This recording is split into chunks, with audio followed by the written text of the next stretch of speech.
Welcome back. Just also let you know that you can be part of the show by sending us questions, comments, and suggestions on Twitter, what channels _sports, and on Facebook, what channels-sports. I just want to run through some of the comments we're getting on Twitter and Facebook. Loads of love for the Super Falcons, and I love it too that a lot of you guys understand that they actually gave what they had.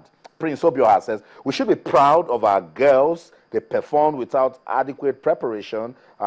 With good preparation, they would have done better. And I totally agree. Ahmed Peter says, I think the ladies, as you said, gave a good representation in the first and last match. Let's keep them together for a while. They are good. Well, I didn't keep Harry. I've brought a new set of guys to talk some more football. Tunde Koiki joins us now today.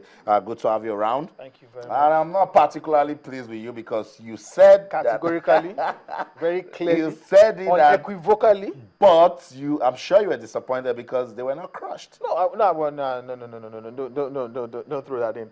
I was actually pleased because I thought they gave a decent performance. They didn't have as much dominance in terms of possession, in terms of attempts at goal. But there was no way. If they played that match till now, there was no way the Super Falcons were going to win. The golf in class was very. And Harry said it very clearly. This team has been preparing for how many years now? That's the women's national team. Yeah. Onye Uchiwachuku said that this same American team had scouts at the African Women's Championship watching the Super Falcons, watching all the African qualifiers. So much work. So they've done their homework. It was not a case of whether they were going to win. It was a case of how they were going to win. Whether it was going to be set piece, open play, penalty, but it was inevitable. But I said it before and I'll maintain it, the fact that they did exactly what they expected them to do, get a draw from the 3 group games. As far as I'm concerned, they met my expectations. We consider so much. Tunde, let me leave you. Yemi Adebayo also joins us. Yemi, good to have you on the show. I'll let you talk about women's football. Let's drop the baton and then run the race of the FIFA Under-20 World Cup. Yesterday, I told Tunde and Toyin that these African teams, they might just be chasing best losers. And then we came back today, and then they're both out. Not a good one for Senegal and Mali. Yeah. If I was writing the script, I wouldn't have written it that way. I wasn't expecting.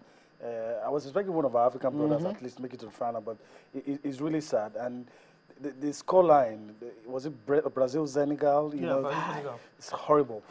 Was 4-0 in the first half. Horror show. And it's really sad. The other one, the Malians, well, they did try. I thought probably they'll get something from that. Stretched too. But they were stretched, and they lost that as well. So.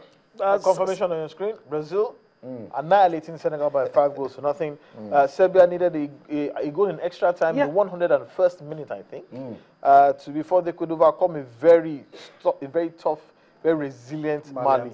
And this Serbian team, they've done well as far as I'm concerned. Their game is built on a watertight, impenetrable defense. They've conceded the least number of goals in this competition so far. So it was always going to be a hard call for Mali to overcome them. Tunde again. Remember, I think it was at South Africa 2010, Serbia. They were there, and after the championship, they said they were going back to rebuild. Now, the under-20 team, they've made it to the final. What way they're going to take it off from there? We're talking about progression. Progression. That's what we should be thinking about in this part of the world also. And this is what a lot of people have said, that the real loss for Nigerian football will not be the fact that we're eliminated by Germany in the second round.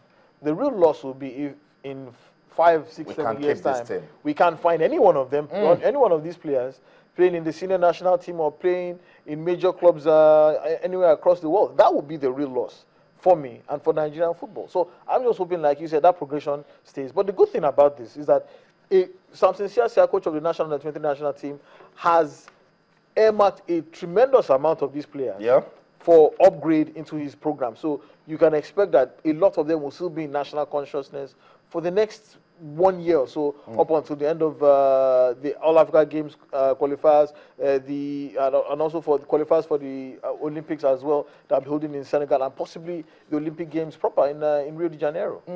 Yemi, so much. I like it when we go for tournaments because it gets to just show us how much we've ignored some of those those simple things that you need to do to make a difference. Yeah. The Nigerian Football Federation have understood now that there's a lot of work that needs to be done as regards technicalities in our football. And I think first place to stop are the coaches. Yeah, I mean, it's obvious. A lot of people will call for my neck if I say this. I've gotten to a point where I don't believe any Nigerian coach can take us anywhere. I mean, that's my personal opinion. There were obvious technical deficiencies. Coach Manu Garba won you the Under-17 World Cup. No. We've always escaped at Under-17. And today we'll tell you, at that stage, but somebody win Under-20. Some guys who play for Under-20 already play for the senior national team. So it's different. I'll whisper this one. Coach Stephen Keshi won the 2013 African Cup of Nations. No, just let me carry my cross. What I'm saying is that on the African continent, we might not have problems. On the global stage, if we really want to be the best, if we really want to go, I mean, I saw the girls yesterday go toe-to-toe with the Americans, and I knew they were going to lose. Because what we needed was a result, and that was not the way. And we saw it with the Under-20 as well. You see, I'm happy. Nigeria is a blessed country. Talent is not the issue. I mean, player for player, if you line up our girls and the Americans or all the Germans, for me, I feel there's little or no difference. But you see, technically, the difference between somebody who scores a grade that is good and somebody who scores a grade and you say it's excellent is just paying attention to the little details. He talked about, I mean, okay, it was you talking about set pieces, corners, all those little things we always fail to take advantage of. And just one, the Americans... See what they did for America. I want to what Yemi said. It's not only technically, but tactically. It's a blend of both. It's how we manage to combine this in order to get the result at the global stage. And I think Yemi said it very clearly. In Africa, we won't have problems because African football more or less remains, all of us develop along the same lines. But so there's never really any competition there. But it's at the global stage when you meet other styles, other theories of football, people who invest a lot of time and effort in developing the game, in theorizing about the game. I mean, there's so much that has gone on in football. It's mind-blowing. So until we begin to make investments both technically and tactically, because it's very simple. I keep saying it. You know that football is probably the easiest game to play when you break it down in its basest form. Exactly. How do you breach a defense? You either go around it, you go through it, or you go over it. So it is how you come about breaking down your position is what coaching is really all about. And also your approach, and also how to have the tactics to prevent your own defense from being breached while you also get results. That's the simplest explanation of football. Yes. And until we find a way whereby people have argued that we should have a manual, a structure all through Nigerian football that runs from the academies. From the academies. Some people say as far as even the secondary schools. Go to the PE teachers and look, this is the manual for training players. So that when we are filing out as a country, people will say, this is the If you watch the Dutch national team for the past decade, you will always see a consistent way of play. If you watch the Belgian team that has developed over the past half a decade as well, they went back to the basics. Restructured their football, and they're not reaping the rewards. Let me tell you this in Austin. My problem with Nigeria is football has gone beyond putting 11 good players on the pitch, and that's what we have not learned. It's not about selecting good players. Anybody can select a good player. And that's what I see our coaches do. You go to the field, select good player, you get a soccer punch, no plan B.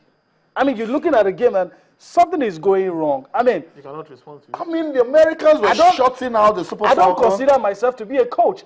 And I could easily see that something is wrong. The Nigerian Football Federation, they are in the process of correcting these technical deficiencies. I'll just read through a statement. First Vice President of the Federation, Sheyi Akinwumi, says, in the Super Falcons, we saw so much potential, youthfulness, and ability. But it is clear that while we have conquered Africa, there is still a lot of work to be done in the area of technical support before we can take on the world of women's football. Not only women's football. Across board. I mean men's and women's football. I think it's very key that we say this. This is the NFA to blame, not necessarily the coaches. The coaches are a product of the NFA's vision and mission. Exactly.